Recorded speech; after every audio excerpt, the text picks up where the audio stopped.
Setelah menggelar rapat konsultasi dengan pimpinan fraksi, DPR akhirnya menjawab tuntutan rakyat 17+8 pada Jumat sore. Wakil Ketua DPR Sufmi Dasko Ahmad bilang, DPR akan memangkas tunjangan anggota DPR dan akan mengevaluasi belanja anggota DPR. Selain tunjangan, DPR juga akan menindaklanjuti penonaktifan 4 anggotanya oleh partai politik termasuk Ahmad Sahroni. Menyepakati menghentikan pemberian tunjangan perumahan anggota DPR RI terhitung sejak tanggal 31 Agustus 2025. Anggota DPR RI yang telah dinonaktifkan oleh partai politiknya tidak dibayarkan hak keuangannya. Pimpinan DPR menindaklanjuti penonaktifan beberapa anggota DPR RI yang telah dilakukan oleh partai politik. Tidak hanya DPR, usai bertemu Presiden Prabowo, penasihat khusus Presiden bidang politik dan keamanan Wiranto menyebut kondisi dan situasi saat ini bisa berangsur aman jika tidak ada yang terprovokasi dan menjalin dialog yang baik di ruang unjuk rasa. Wiranto pun bilang Presiden Prabowo Subianto melihat dan memperhatikan setiap aspirasi yang disampaikan, namun tidak semuanya dapat dikabulkan bersamaan.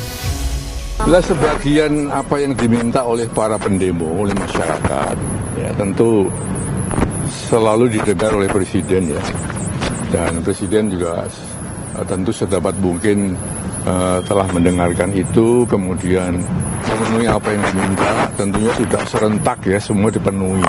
Kalau semua permintaan dipenuhi kan juga repot ya. Oleh karena itu tentu kita nyerahkan saja kepada Presiden yang saya tahu beliau sangat memperhatikan, sangat mendengarkan. Meski belum secara tegas menanggapi tuntutan rakyat 17+8, pemerintah melalui sejumlah menteri menyampaikan pandangannya.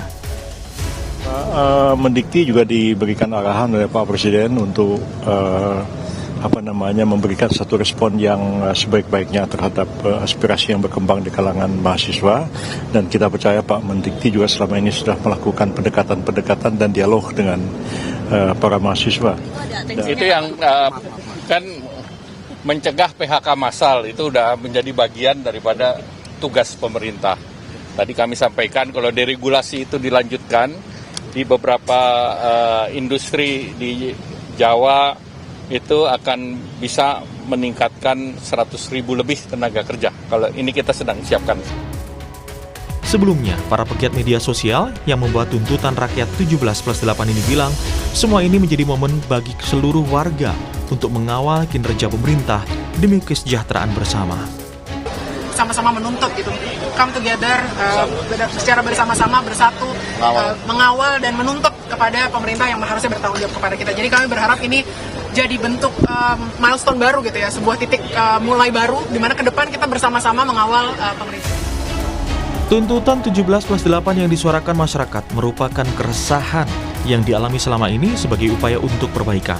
Kini, semua putusan ada di tangan DPR dan pemerintah di bawah Presiden Prabowo Subianto. Mampukah semua itu direalisasikan? Tim Liputan, Kompas TV.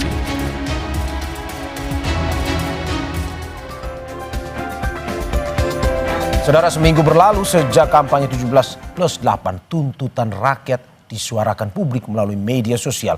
Baik DPR dan pemerintah sudah mulai merespons dengan mengeluarkan kebijakan seperti pembatalan tunjangan perumahan hingga menindaklanjuti anggota DPR yang dinonaktifkan. Melihat banyaknya tuntutan rakyat itu dalam seminggu dan setahun, mampukah DPR dan pemerintah memenuhi dan mengabulkan semuanya? Pagi ini kita akan membahasnya dengan sejumlah narasumber melalui daring, diantaranya Tio Ardianto, Ketua BEM Keluarga Mahasiswa UGM. Selamat pagi Mas Tio. Selamat pagi Mas. Terima kasih Mas sudah bergabung di Sapa Indonesia Pagi hari ini. Selain itu ada anggota DPR RI fraksi Partai Golkar Ahmad Doli Kurnia. Selamat pagi Bang Doli. Selamat pagi, Assalamualaikum. Terima kasih Bang sudah bergabung. Dan juga pakar komunikasi politik Universitas Padjadjaran Kunto Adi Wibowo. Selamat pagi Mas Kunto. Selamat pagi Mas Mario. Terima kasih Bapak-Bapak sudah bergabung di Dialog Sapa Indonesia Pagi hari ini. Saya ke Mas Tio terlebih dahulu. Mas Tio, sudah ada respons dari pemerintah pun juga dari anggota DPR, fraksi para pimpinan DPR juga sudah meresponsnya terkait dengan tuntutan 17+8 kemarin. Dari mahasiswa sendiri ataupun teman-teman mahasiswa, elemen masyarakat yang mengeluarkan tuntutan terkait 17+8 ini, melihatnya sudah puas atau belum? Yang pertama, dari 17 tuntutan yang disampaikan berdasarkan waktu 1 pekan, yang itu adalah jangka pendek, hanya 3 yang kemudian dipenuhi, dan itu pun berdasarkan satu sektor, yaitu dari DPR. Ya. Untuk yang Polri, TNI, Kementerian, dan Presiden, belum sama sekali ada yang dipenuhi. Ya. Maka kalau kita bicara ini sebagai tugas dari rakyat kepada pemerintah sekaligus DPR, maka 3 dari 17 itu nilainya nggak sampai 20 dari 100. Itu nilai bagi pemerintah dalam menanggapi 17 plus 8. Ya. Dan yang harus diingat adalah bahwa yang dituntut itu tidak hanya DPR, tapi juga Presiden, Kementerian terkait ekonomi, TNI, dan Polri. Nah, pertanyaan dasarnya adalah, kalau dalam 1 pekan untuk tuntutan yang jangka pendek saja itu tidak mampu untuk dipenuhi, bagaimana mungkin rakyat harus bisa percaya bahwa yang jangka panjang juga akan dipenuhi? Oke. Nah, logika yang sering diberlakukan oleh pemerintah di dalam menanggapi isu-isu dan permintaan dari rakyat adalah logika kekuasaan, bukan logika kepemimpinan. Ya. Sehingga yang sering terjadi, dan itu kemudian berulang di momentum ini adalah, pemerintah tidak menjawab tuntutan rakyat dengan menyelesaikan masalahnya, tapi menjawab dengan menyelesaikan kemarahannya. Nah, parasetamol yang diberikan melalui pertemuan-pertemuan simbolisme yang itu sebenarnya tidak menyelesaikan persoalan rakyat, itulah yang sebenarnya logika kekuasaan yang dipakai oleh pemerintah, bukan logika kepemimpinan. Mas Tio, Anda mau bilang bahwa Anda puas dengan DPR tapi tidak dengan pemerintah dan juga kementerian lain, karena kan DPR yang sudah merespons ini. Ini menarik, karena apa yang dilakukan DPR adalah apa yang memang seharusnya dilakukan. Dan kenapa menjadi seolah sedemikian istimewa bagi DPR? Ya karena selama ini jarang sekali DPR melakukan pemenuhan atas tuntutan rakyat. Sehingga sebenarnya kalau bicara puas dan tidak puas, bagi saya ini biasa saja. Tugas DPR memang harus memenuhi keinginan rakyat sebagai yang diwakilinya di dalam parlemen. Jadi ini biasa saja, tetapi menjadi istimewa karena selama ini nggak dilakukan. Oke, Mas, kalau misalkan memang sudah dijawab oleh DPR, tuntutan apa saja ini secara umum untuk pemerintah pun juga untuk TNI, Polri, Kementerian yang menjadi utama, poin utamanya, krusialnya untuk sebenarnya dikabulkan tapi sampai saat ini belum? Tentu kita bicara 17 itu adalah semua tuntutannya adalah tuntutan prioritas. Ya. Karena sebenarnya masalah persoalan bangsa itu kan luar biasa banyak, tetapi kita saring menjadi 17 karena itulah yang menjadi prioritas hari ini dalam jangka pendek 1 pekan yang deadline-nya itu 5 September kemarin. Ya. Nah, yang menjadi sorotan dalam kacamata mahasiswa adalah kita berkaitan dengan demokrasi dan supremasi sipil yang itu benar-benar dicederai karena per hari ini lebih dari 3.000 orang masih ditahan di kepolisian dan berbagai represivitas aparat itu terjadi di banyak tempat, termasuk bahkan misalnya di Bandung, Unisba dan Unpas yang itu dimasuki oleh aparat dengan ditembakkan gas air mata, padahal kampus adalah ruang aman. Maka yang kemudian menjadi sorotan luar biasa dari kami adalah bagaimana demokrasi dan kebebasan sipil itu dijamin, sehingga setiap yang ditahan karena demonstrasi sepanjang 25 sampai hari ini haruslah segera dibebaskan. Oke, itu yang terkait dengan pembebasan teman-teman pun juga ada beberapa yang memang sampai saat ini pemerintah dan Kementerian TNI Polri memang belum merespons. Saya ke Bang Doli. Bang Doli, ini DPR, kalau tadi kata Mas Tio, ya memang akhirnya DPR sendirilah yang kemarin sudah menjawab 17+8 tuntutan ini. Apa dasarnya sehingga keluar 6 poin, Bang? Iya, itu kan sebetulnya bagian dari tuntutan yang disampaikan dari 17+8 itu. Jadi nggak mesti harus 3, nggak harus mesti 5 atau 6 gitu. Bahkan sebetulnya mungkin harusnya lebih dari itu sesuai dengan apa yang menjadi ekspektasi atau harapan dari masyarakat Indonesia. Dan saya kira saya setuju apa yang disampaikan oleh Adinda Tio ini, bahwa memang ini bukan soal puas nggak puas ya. Dan memang harus nggak puas. Adik-adik mahasiswa harus kemudian bisa mengawal semua tuntutan itu dan semua persoalan yang memang selama ini mungkin dianggap belum selesai gitu, dan memang itu tugas kami. Jadi kami tidak punya pretensi waktu itu untuk hanya sekedar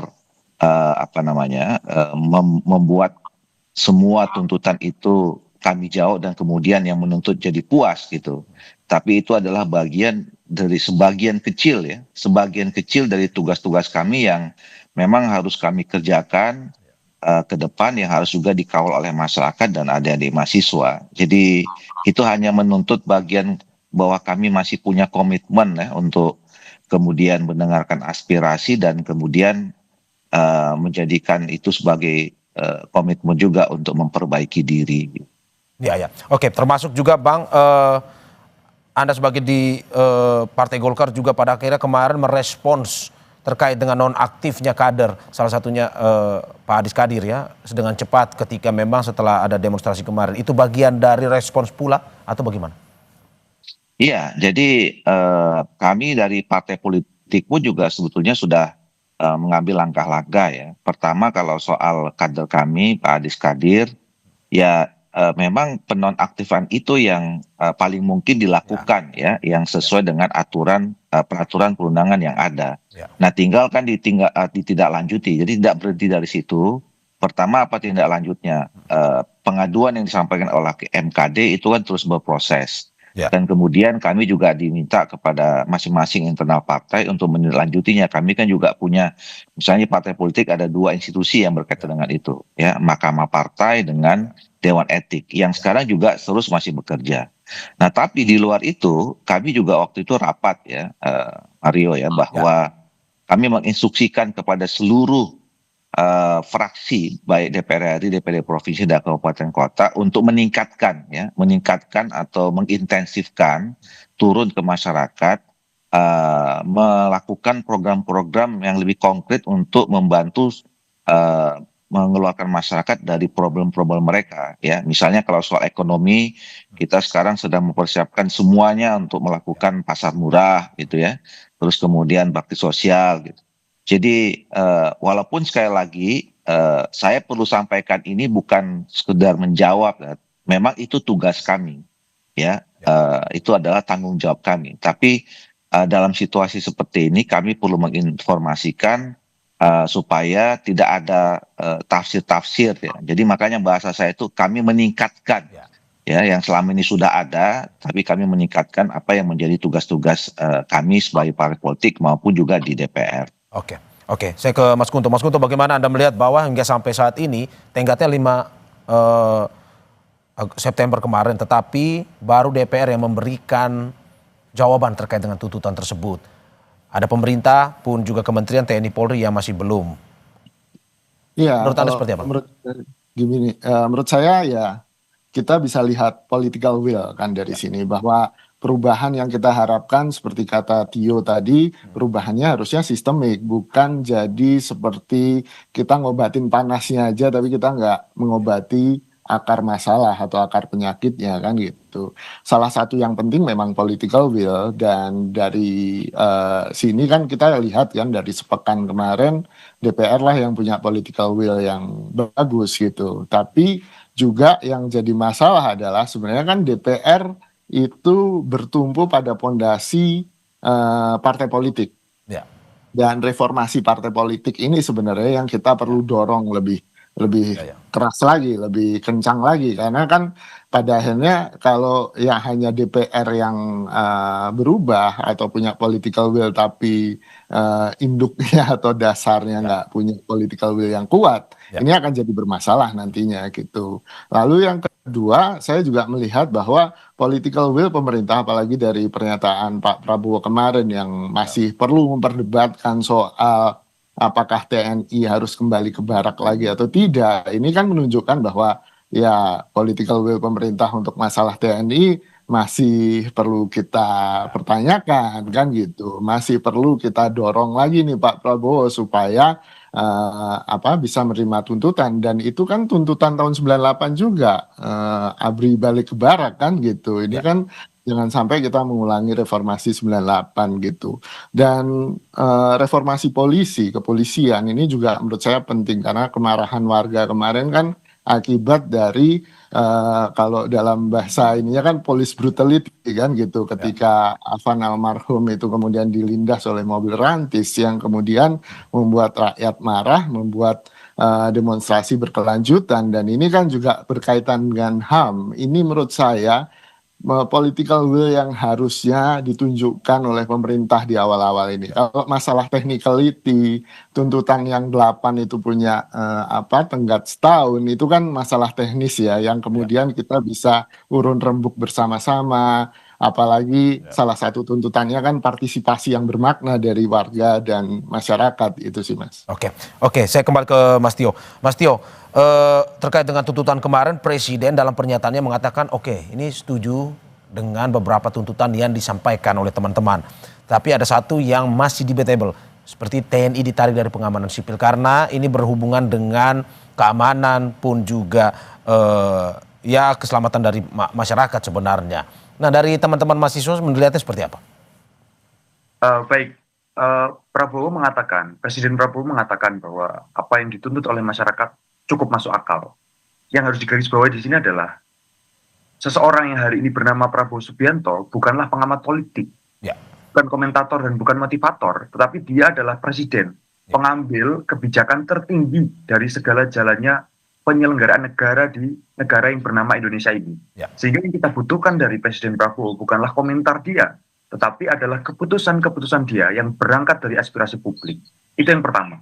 Yang kedua, terkait penarikan TNI dari pengamanan sipil, ini kemudian menunjukkan, membongkar bagaimana cara Presiden kita berpikir. Presiden kita ternyata itu berpikir bahwa untuk mengamankan masyarakat sipil dari apa-apa yang dilakukan dalam rangka mengaspirasikan kebutuhan-kebutuhannya, ternyata harus dengan kekerasan, yang itu simbolismenya melalui militer. Nah, ini berbahaya bagi saya kalau kita bicara bahwa Presiden Prabowo masih punya 4 tahun untuk menjadi pemimpin di NKRI. Sehingga kita harus waspada, karena hari ini kita dipimpin oleh Presiden yang pemikirannya militeristik dengan berhadapan dengan masyarakat sipil. Oke, dan menurut Anda apakah memang seperti yang kata Mas Kunto tadi, dipertanyakan juga political will jika pemerintah belum bisa menjawab tuntutan ini?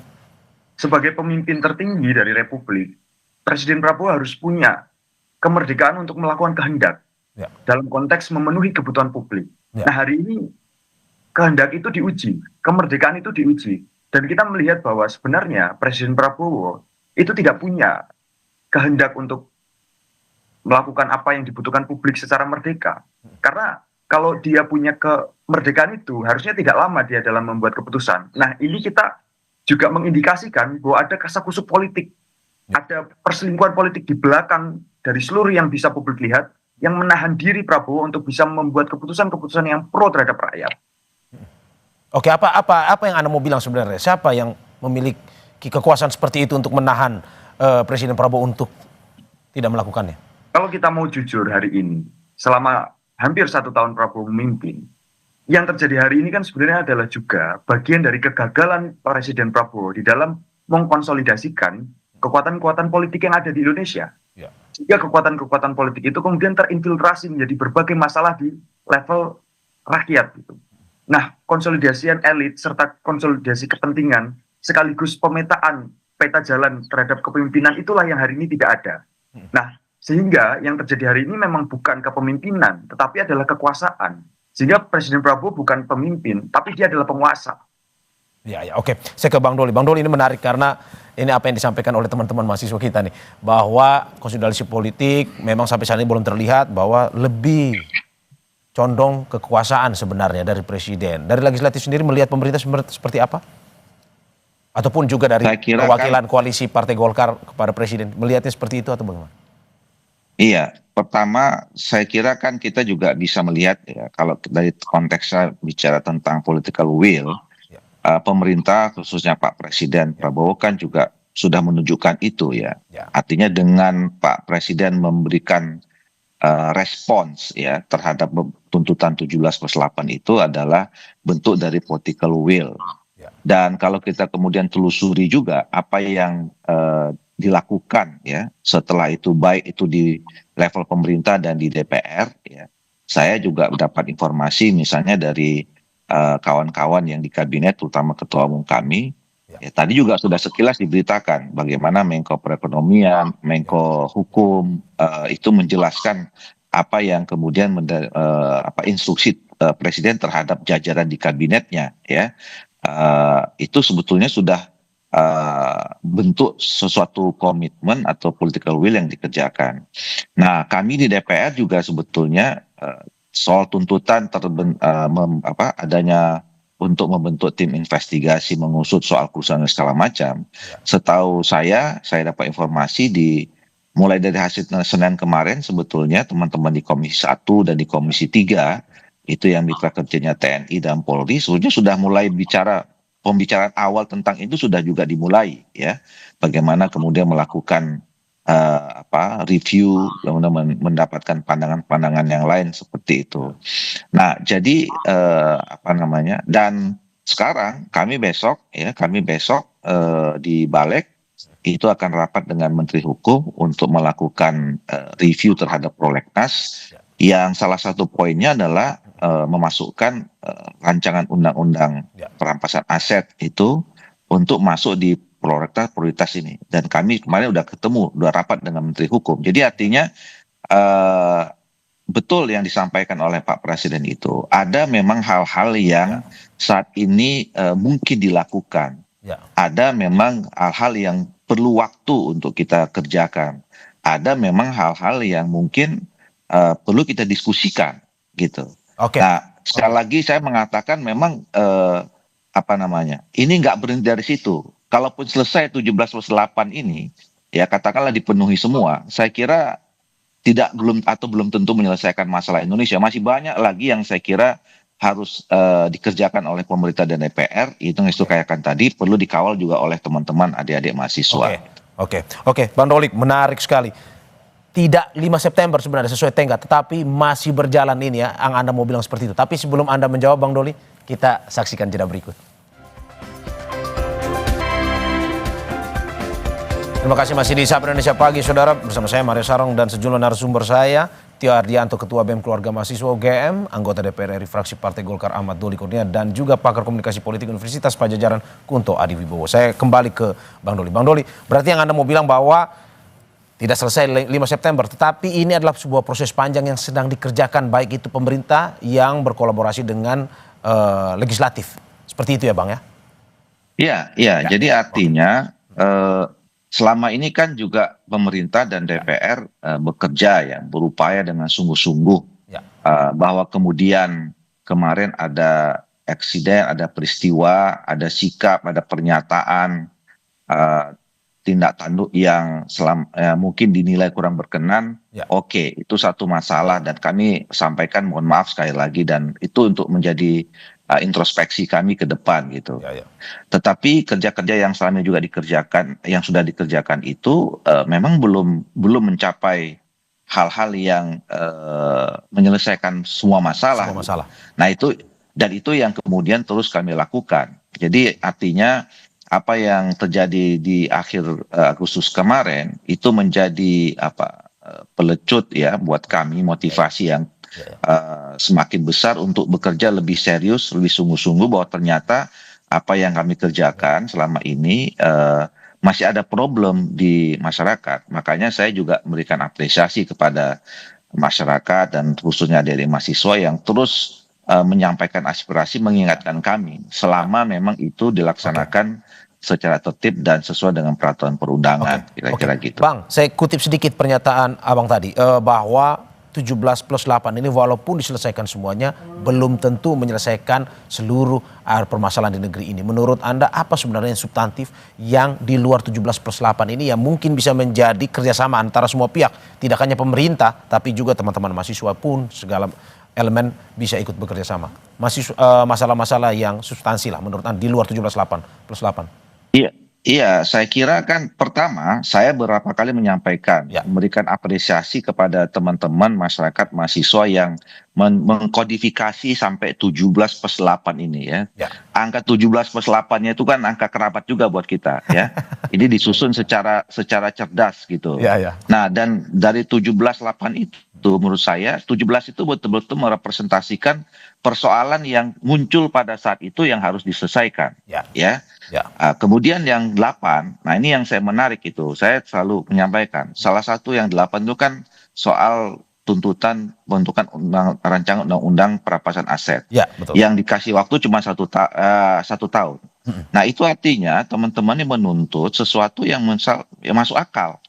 Karena memang untuk menyusun rancangan undang-undang perampasan aset itu kita butuh waktu ya. Sekarang kita sedang kuhab dan segala macam. Nah kalau pertanyaannya hal-hal yang mendasar lain ya, saya kira kan kita sama-sama tahu ya bahwa masih ada problem tentang soal ekonomi masyarakat kita ya, soal kebutuhan sembako, terus kemudian soal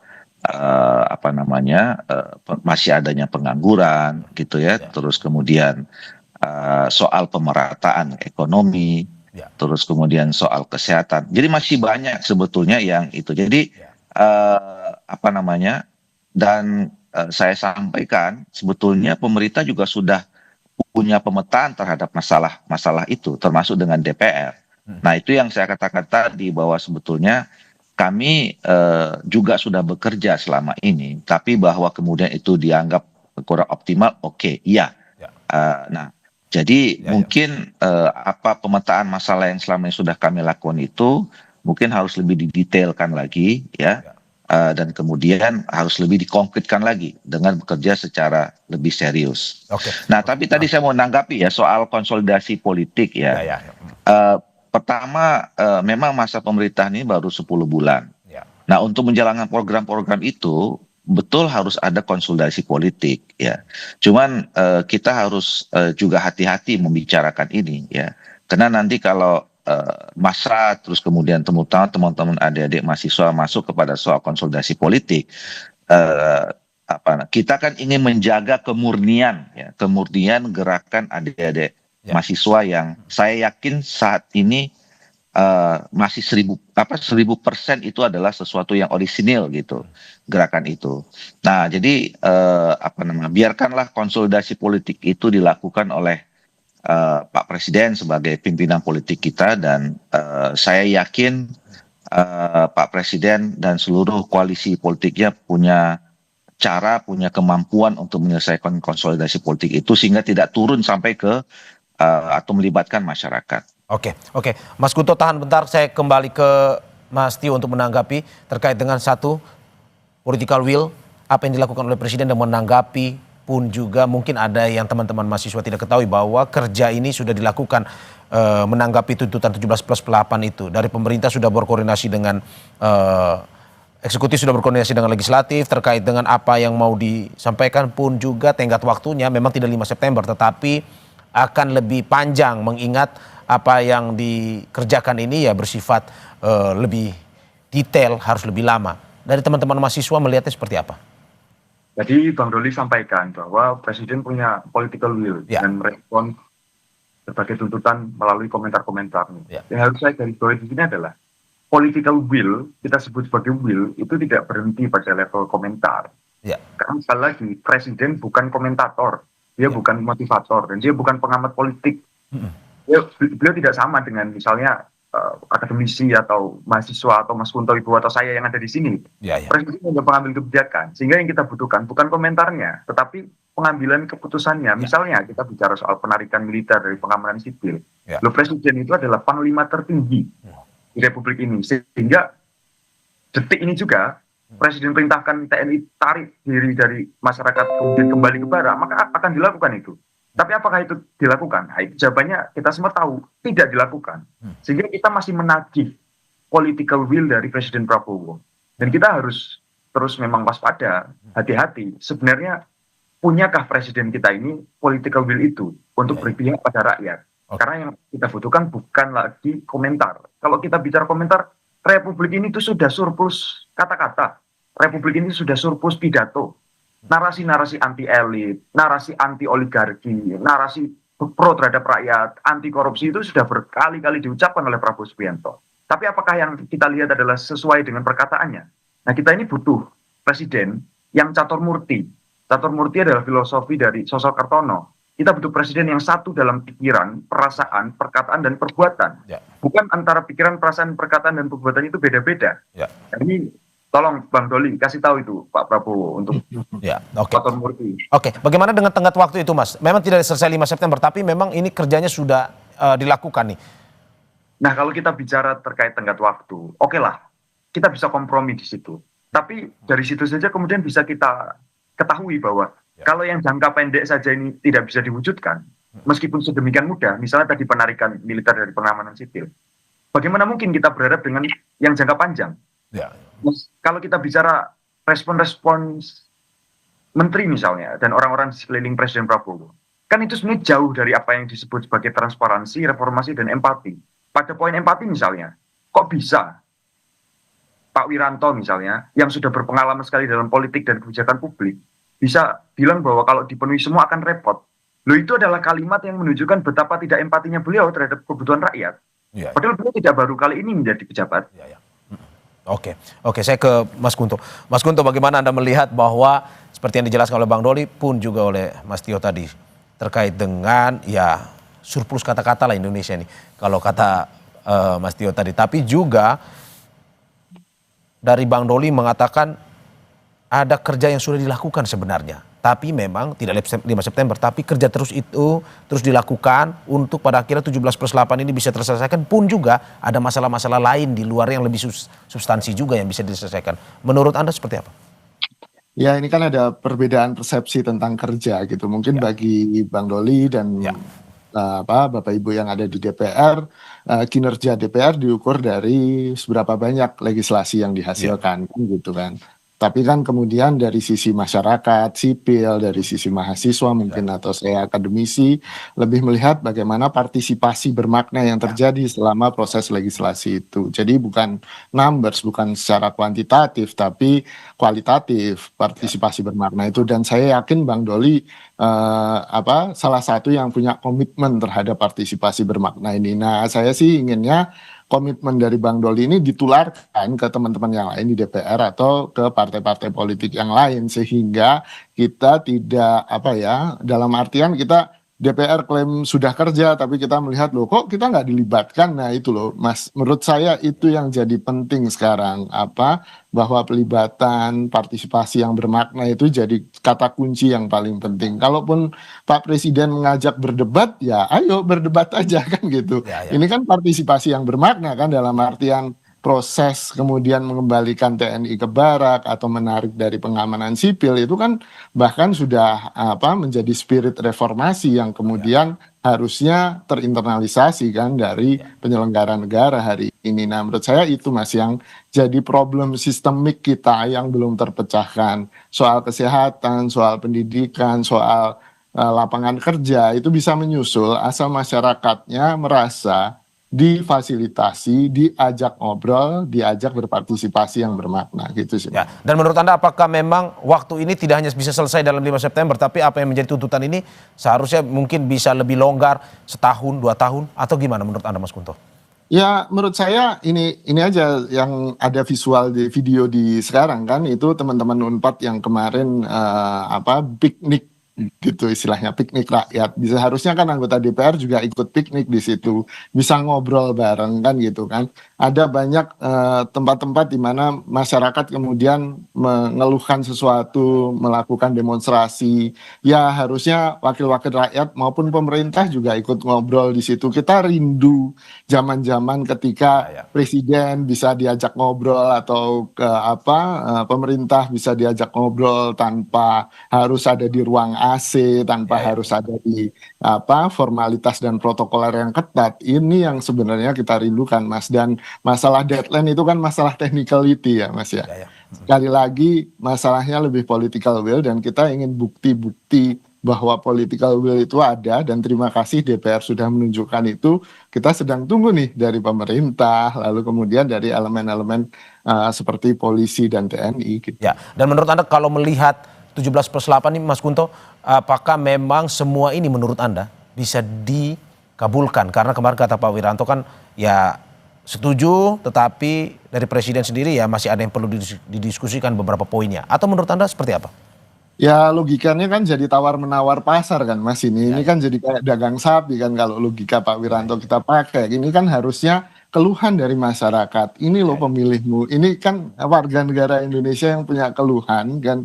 Dan nggak usah cari legitimasi lagi untuk kemudian mengelak dari keluhan ini. Bahwa ini adalah keluhan yang otentik. Tadi Bang Doli juga bilang 1000% murni gitu kan.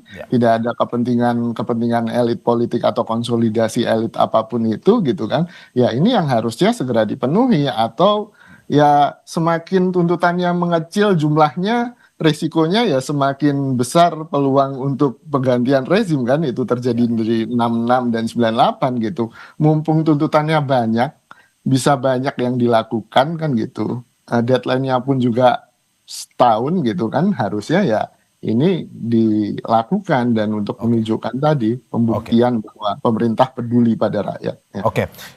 Bang Doli, terakhir, bagaimana Anda melihat bahwa tuntutan ini evaluasi ke depan pun juga salah satunya adalah reformasi partai politik kader-kadernya untuk ke depan bisa memunculkan kader-kader yang lebih menyejukkan pun juga terkait dengan ekonomi yang menjadi inti kemarin pada saat demonstrasi, bagaimana masyarakat pun juga bilang ya kondisi ekonomi yang membuat akhirnya pada turun ke jalan dan segala macam. Menurut Anda evaluasi seperti apa ke depan dari DPR untuk diusulkan kepada pemerintah?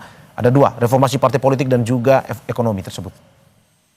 Ya, tentu sebagai reformasi politik ya kami juga selama ini sudah memperjuangkan ya agar ada perubahan-perubahan atau penyempurnaan dari sistem pemilu kita, terus kemudian undang-undang partai politik kita ya, bagaimana supaya partai-partai politik ini juga bisa terlembagakan ya proses kaderisasinya, terus kemudian modernisasi pengelolaan partai politik yang mandiri dan seterusnya gitu.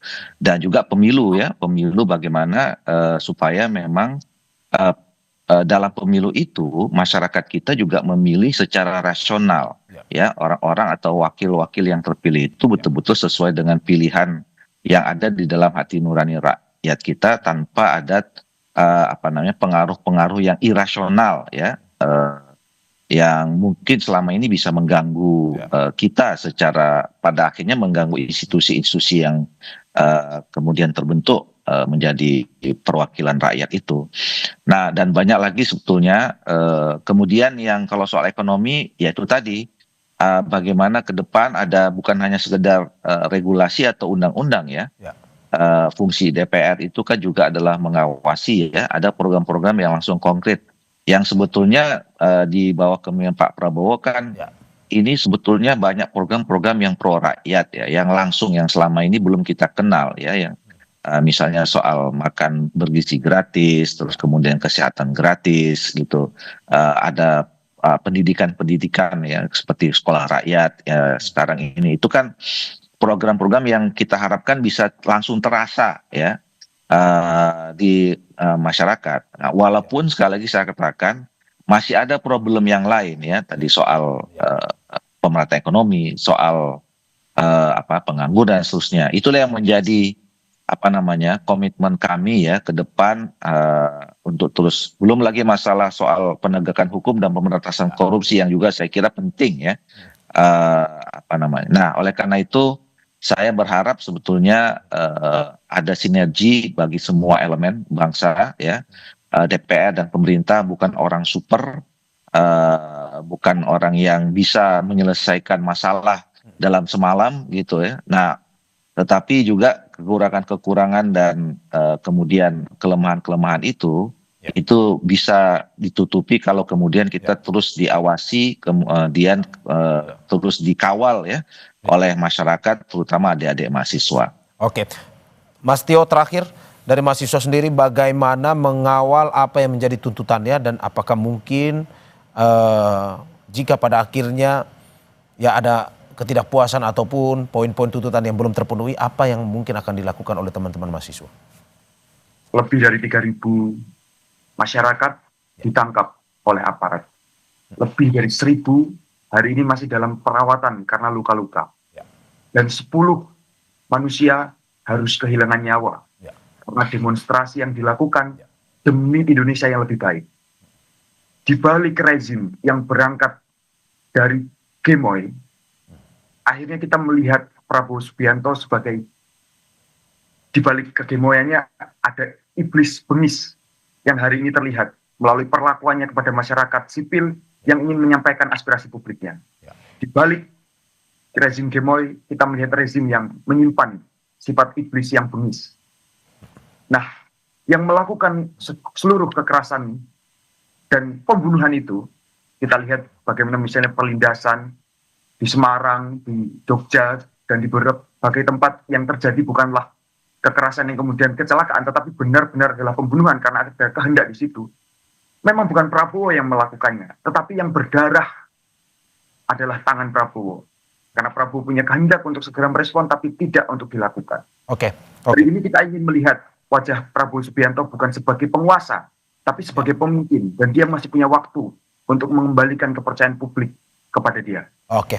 Jadi ya kita beri kesempatan dari teman-teman mahasiswa juga memberikan kesempatan, elemen masyarakat memberikan kesempatan kepada pemerintah, baik itu eksekutif legislatif, untuk bisa pada akhirnya tidak hanya tuntutan ini, tetapi demi bangsa yang lebih baik lagi, ya bekerja transparan pun juga, ya tidak hanya kata-kata tapi aksi yang dibutuhkan. Terima kasih Bapak-Bapak, terima kasih Tio Ardianto, Ketua BEM Keluarga Mahasiswa UGM, anggota DPR RI, fraksi Partai Golkar Ahmad Doli Kurnia, dan juga pakar komunikasi politik Universitas Padjadjaran Kunto Adiwibowo. Terima kasih Bapak-Bapak atas apa yang disampaikan, sehat-sehat selalu.